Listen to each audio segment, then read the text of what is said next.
Good morning student. देखिए आज हम एमएससी के अंदर भी टॉपिक है और बीएससी में भी है। हम बीएससी फर्स्ट ईयर यानी बीएससी फर्स्ट ईयर के अंदर अपना नेक्स्ट एक्स्ट्रा एम्ब्रेनिंग मेम्ब्रेन के अंदर जो दूसरी स्ट्रक्चर होती है यानी 5 एक्स्ट्रा एम्ब्रेनिंग मेम्ब्रेन होती है, एम्नियन, कोरियन, एलेंटोइस और यॉर्क साइट। इसके बाद में जो एक्स्ट्रा स्ट्रक्चर्स की स्टडी करते हैं उसके अंदर प्लेसेंटा आती है। सेकंड क्या आती है? प्लेसेंटा। इसे आवल भी बोलते हैं, हिंदी में क्या बोलते हैं? आवल। देखो बहुकोशिकीय जो जीव होते हैं परिवर्तन में कुछ यानी परिवर्तन होते समय मां के गर्भ में जब बच्चा पलता है, जिन अंडों में योग की मात्रा कम होती है उनके अंदर मां के गर्भ में पलते हुए बच्चे को विभिन्न प्रकार की न्यूट्रिशन की, रेस्पिरेशन की, एक्सक्रीशन की आवश्यकता होती है। अतः उन अंडों के अंदर रेस्पिरेशन, एक्सक्रीशन, ठीक है, और न्यूट्रिशन की जो सप्लाई जो करता है वो होती है प्लेसेंटा। ठीक है ना। स्तनधारी एनिमल्स में ये खास बात होती है कि उनके अंदर प्लेसेंटा पाई जाती है। यानी ट्रू जो मैमल्स होते हैं, यूथेरियन मैमल्स होते हैं, उनके अंदर प्लेसेंटा पाई जाती है और वो वेल डेवलप। ठीक है ना। यानी अलग अलग साइंटिस्टों ने इसको अलग अलग प्रकार से डिफाइन किया। जैसे जैकिंसन ने क्या कहा कि यह एक वह संरचना होती है जिसमें माता के गर्भाशय की भित्ति भ्रूणीय कोरियन के द्वारा, किसके द्वारा?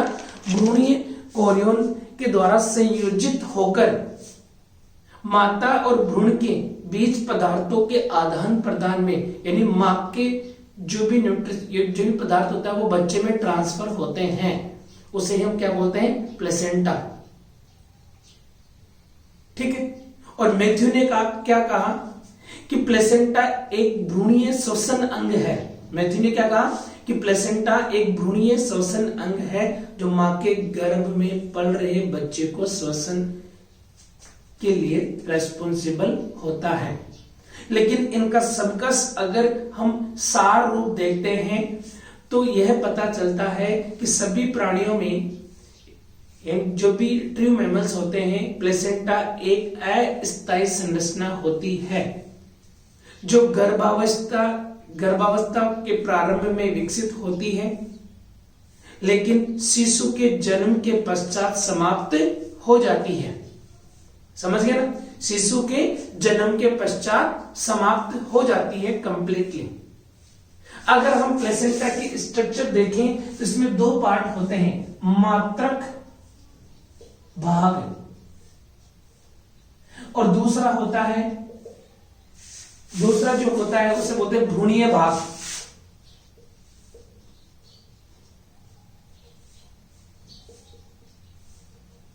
प्लेसेंटा के कितने भाग होते हैं? 2 पार्ट होते हैं, मात्रक भाग और भ्रूणीय भाग। ठीक है। माता के यूट्रस के उत्तक, इसमें कौन होते हैं? मदर के यूट्रस जो होता है, गर्भाशय होता है, उसके टिश्यू, और टिश्यू में कौन सा? एंडोमेट्रियम पार्ट भाग लेते हैं। कौन सा भाग लेता है? एंडोमेट्रियम, अंतः स्तर। जबकि इसमें कौन भाग लेती है? एक्स्ट्रा एम्ब्रियोनिक मेम्ब्रेन, भ्रूणीय एक्स्ट्रा एम्ब्रियोनिक मेम्ब्रेन। इसके अंदर भ्रूण की जो एक्स्ट्रा एम्ब्रियोनिक मेम्ब्रेन होती है वो पार्ट लेती है भ्रूण की। कौन कौन सी होती है extra embryonic membrane? Amnion, chorion, allantois और yolk sac. 4 extra embryonic membrane होती है। ठीक है ना। इसमें कोरियन, एलेंटोइस, ठीक है, और यॉर्क साइट, ये 3 यानी ये सब मिलकर प्लेसेंटा के फॉर्मेशन में पार्टिसिपेट करती हैं। तो सबसे पहले हम पढ़ते हैं कि प्लेसेंटा का डेवलपमेंट होता कैसे है, प्लेसेंटा बनती कैसे है मां के गर्भ में। ठीक है, देखो प्लेसेंटा के बनने से पहले, प्लेसेंटा के बनने से पहले मदर के यूट्रस में कुछ तैयारियां की जाती है, यानी प्लेसेंटा स्थापित होगी, प्लेसेंटा बनेगी, उससे पहले यूट्रस अपने आप को प्लेसेंटा को स्थापित करने के लिए तैयार करता है। क्या करता है? तैयार करता है। निषेचन के बाद विकसित हो रहे एम्ब्रियो की इम्प्लांटेशन को, इम्प्लांटेशन माता के गर्भ यूट्रस में होता है। जैसे ये ओवरी है, ठीक है, ये फेलोपियन ट्यूब आ गई अपनी, ठीक है, ये यूट्रस है, एक ओवरी इस साइड में होती है, एक लेफ्ट एक राइट, ये ओवरी है, ये जगह यूट्रस है। ये 2n जाइगोट का फॉर्मेशन, यहां पर फर्टिलाइजेशन होने के बाद में 2n जाइगोट बनता है, और 2n जाइगोट में, जैसे 2n जाइगोट है ये, इसमें विदलन होता है। विदलन के द्वारा, जैसे मनुष्य की बात करें, ये ब्लास्टोसिस्ट स्टेज बनती है। कौन सी स्टेज बनती है? Blastocyst stage. ह्यूमन के प्लस प्लास्टुला क्या बोलते हैं? ब्लास्टोसिस्ट। ऐसे इसकी बाहर वाली लेयर कहलाती है ट्रोफोब्लास्ट। अंदर कोशिका को जो पिंड होता है उसे बोलते हैं इंट्रा सेलुलर मास। और बाहर की तरफ एक लेयर और प्रेजेंट होती है, पारदर्शी होती है, इसे बोलते हैं हम जोना पेलियस्यूडा। जोना पेलियस्यूडा, ये स्ट्रक्चर यहां पर बनकर तैयार हो जाती है। ऐसे स्ट्रक्चर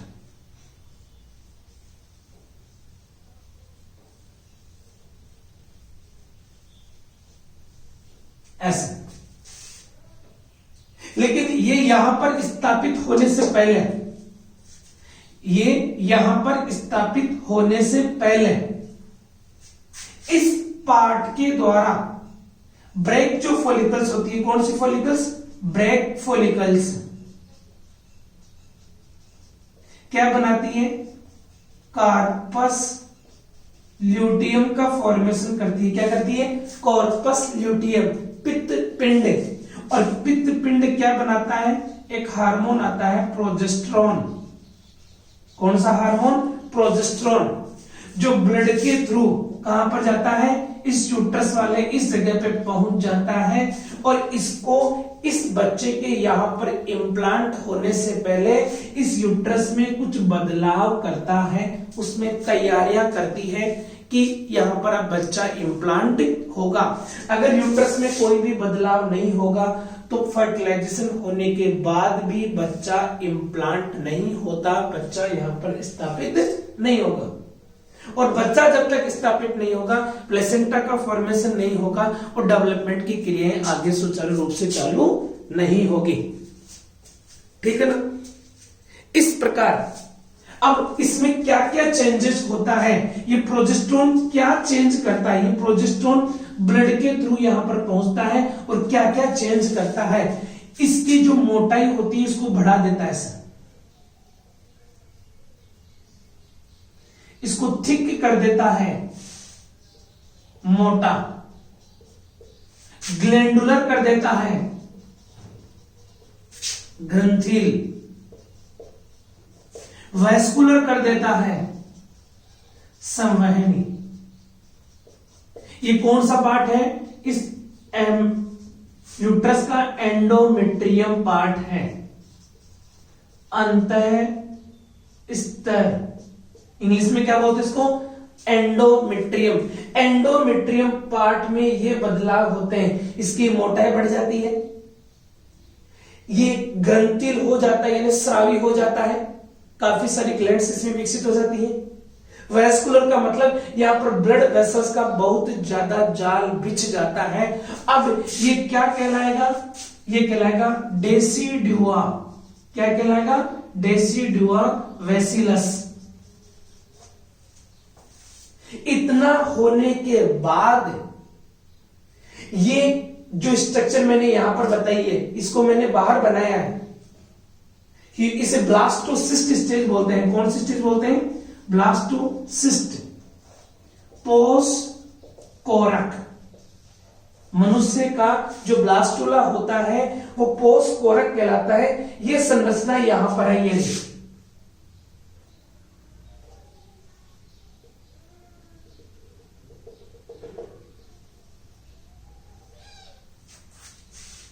ये यहां पर जाएगी धीरे धीरे इधर।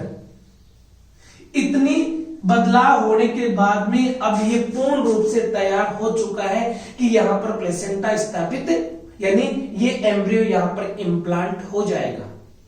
अब देखिए, इसमें यहां पर स्थापित होने से पहले इसमें जो जोना पेलिशुडा का जो आवरण होता है, जोना पेलिशुडा पारदर्शी आवरण, ये क्या हो जाता है? हट जाता है। यह आवरण क्या हो जाएगा? हट जाएगा। अब ये ट्रोफोब्लास्ट है, ये डायरेक्ट कौन सी है? ट्रोफोब्लास्ट। ये ट्रोफोब्लास्ट सहित एम्ब्रियो यहां पर स्थापित होगा, यहां पर आ जाएगा भी।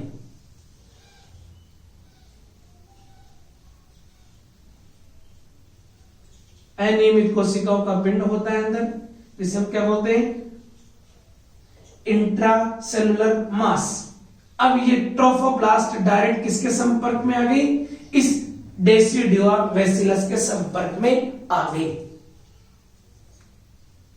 ठीक है। ये ट्रोफोब्लास्ट मेजोडर्म, इसके जस्ट नीचे की तरफ क्या प्रेजेंट होती है? मेजोडर्म होती है। ट्रोफोब्लास्ट देखो यहां पर इम्प्लांटेशन हो गया, ये कहलाता है इम्प्लांटेशन। इम्प्लांटेशन कौन सी स्टेज में होता है? ब्लास्टोसिस्ट स्टेज में। ब्लास्टोसिस्ट स्टेज में इसके चारों तरफ जो पारदर्शी आवरण होता है, जोना पेलिशुडा, वो हट जाता है। हटने के बाद में ही एम्ब्रियो इम्प्लांट होता है, आरोपित होता है, यहां पर स्थापित होगा। ये यूट्रस है, ये क्या है? यूट्रस, गर्भाशय। अब देखिए, इसमें नेक्स्ट स्टेप जो होगी, ये यहां पर इम्प्लांट हो गया।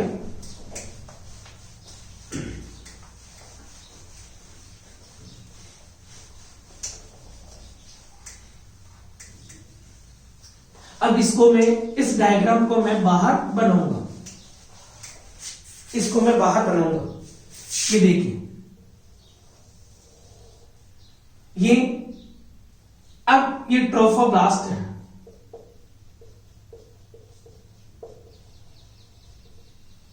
क्या है? ट्रोफोब्लास्ट। अब धीरे धीरे ये ट्रोफोब्लास्ट और इसके नीचे जो मेजोडर्म होती है, ये दोनों मिलकर क्या बनाती है? कोरियोन। किसका फॉर्मेशन कर लेती है?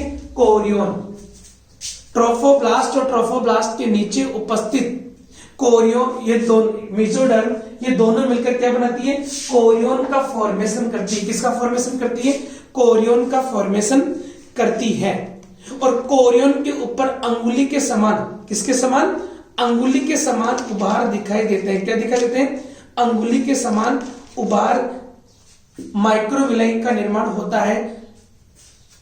यानी इसमें बाहर की तरफ ऐसे,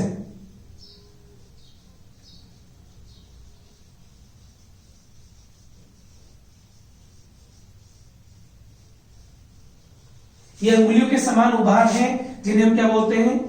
कोरियोनिक माइक्रोविलाई। क्या बोलते हैं इनको? Chorionic microvilli. यानी ट्रोफोब्लास्ट और मेजोडर्म मिलकर क्या बनाती है? कोरियोन। और कोरियोन के ऊपर क्या बन जाते हैं? छोटे छोटे अंगुली के समान उभार होते हैं। और ये उभार ही आगे चलकर प्लेसेंटा का फॉर्मेशन करते हैं। किसका फॉर्मेशन करते हैं? प्लेसेंटा का फॉर्मेशन करते हैं। क्योंकि ये जो उभार दिख रहे हैं हमारे को, यही प्लेसेंटा की संरचनात्मक और क्रियात्मक इकाई होती है। यही क्या होती है? प्लेसेंटा की संरचनात्मक और क्रियात्मक इकाई कहलाती है। ठीक है, अब देखिए, कोरियन एक एक्स्ट्रा एम्ब्रियोनिक संरचना होती है। कोरियन क्या है? एक्स्ट्रा एम्ब्रियोनिक संरचना है। ये धीरे धीरे माइक्रोविलाई एक तरफ स्थापित होते जाते हैं। किसकी तरफ स्थापित होते जाएंगे? एक तरफ स्थापित होते जाएंगे, ऐसे।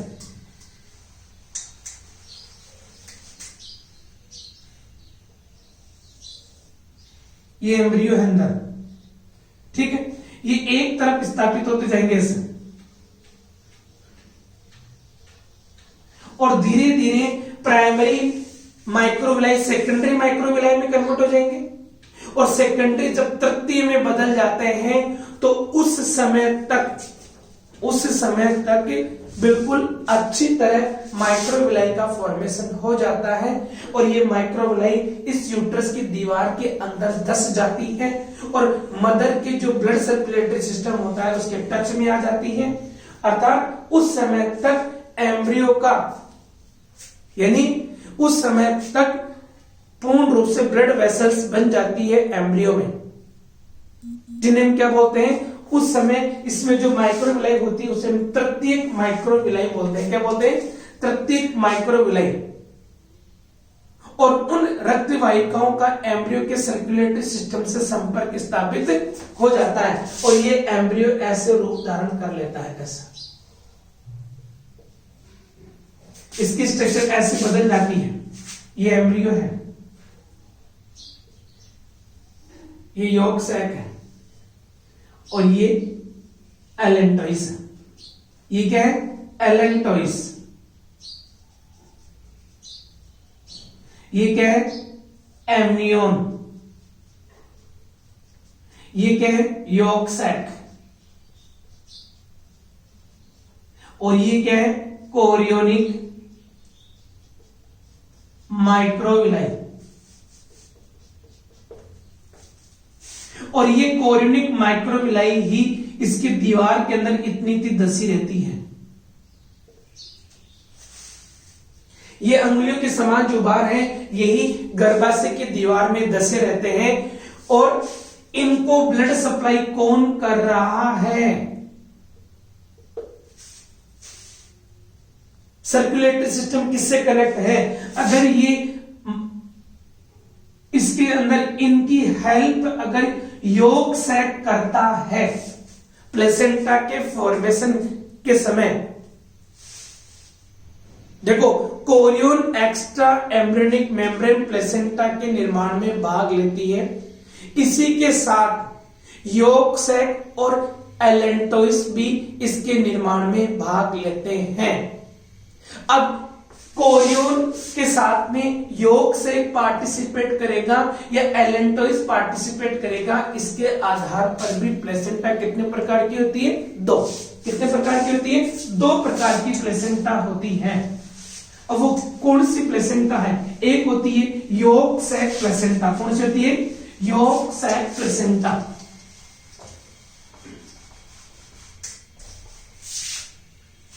अगर पहला, प्लेसेंटा के निर्माण के समय एंडोमेट्रियम और एम्ब्रियो का कोरियन और यॉर्क सैक नामक एक्स्ट्रा एम्ब्रियोनिक अगर भाग लेती है, अगर इस प्लेसेंटा के फॉर्मेशन में अगर यॉर्क सैक, प्लेसेंटा में यॉर्क सैक प्लस कोरियन अगर भाग लेता है तो उसे बोलते हैं यॉर्क सैक प्लेसेंटा।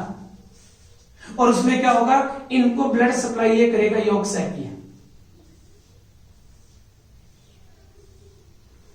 ऐसे। एलेंटोइस कुछ भी सप्लाई नहीं करेगा, ये ट्रू प्लेसेंटा नहीं होती। जबकि अगर वास्तविक प्लेसेंटा हम देखते हैं तो वास्तविक प्लेसेंटा ऐसी होती है।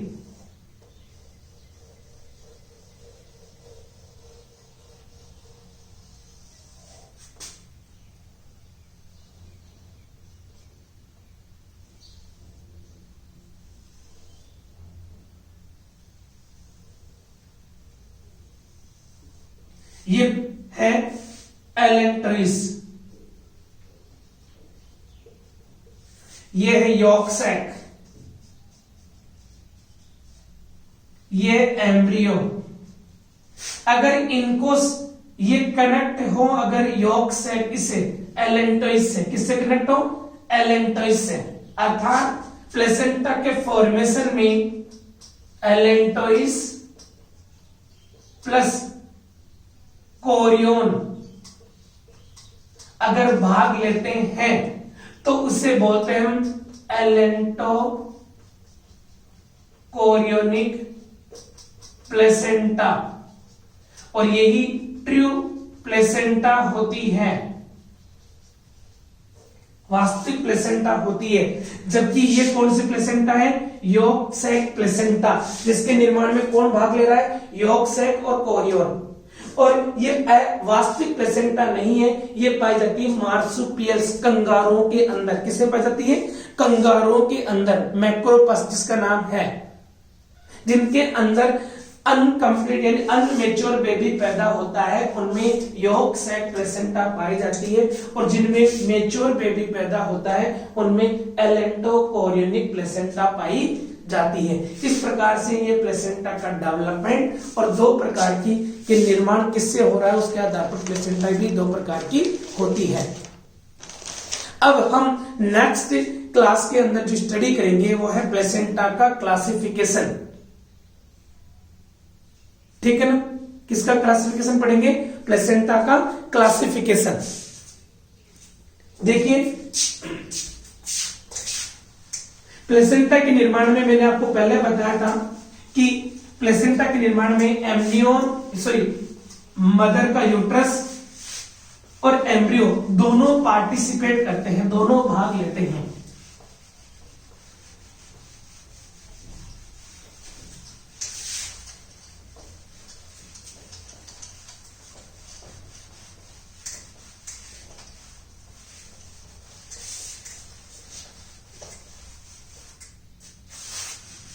देखो, प्लेसेंटा के निर्माण में मात्रक और भ्रूणीय उत्तक भाग लेते हैं। कितने भाग कौन लेते हैं?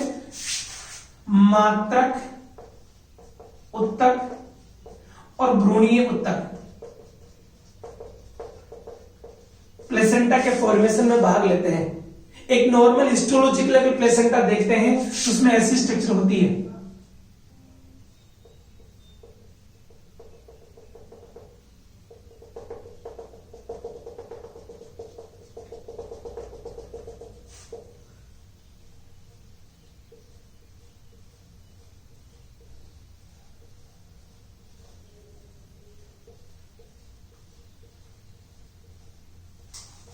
ये तीन पार्ट हैं। ये मदर का ब्लड है, और ब्लड के चारों तरफ जो वेसल होती है उसे बोलते हैं एंडोथीलियम ऑफ ब्लड वेसल्स। किसकी? यूट्रिनल, मतलब यूट्रस की जो ब्लड की जो एंडोथीलियम होती है वो ब्लड वेसल्स है। यह है यूट्रिनल कनेक्टिव टिश्यू, यह है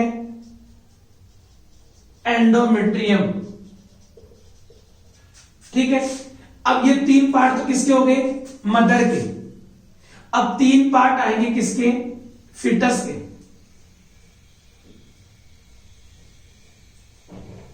इसे बोलते हैं फीटल, इसे क्या बोलते हैं? Fetal epithelium. क्या बोलते हैं? ये कोरियोनिक एपिथेलियम भी बोल सकते हैं। इसको हम क्या बोल सकते हैं? Chorionic epithelium. ठीक है, वही ब्लड वेसल्स आ गई, और इसके चारों तरफ ये संयोजिक उत्तक।